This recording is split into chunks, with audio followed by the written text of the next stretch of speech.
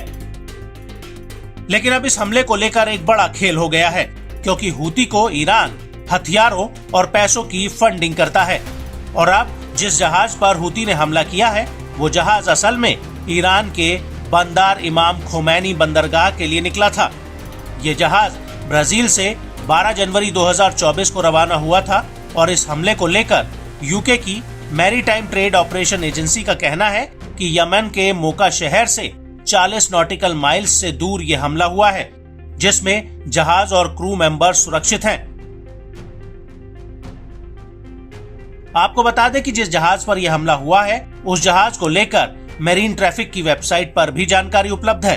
Maritime traffic website के मुताबिक मक्का से लदा ये जहाज 12 जनवरी को ब्राजील के वेला दो कोंदे पोर्ट से रवाना हुआ था और इसे ईरान पहुंचना था, लेकिन इससे पहले ही हूती ने इसके ऊपर मिसाइल हमला कर दिया।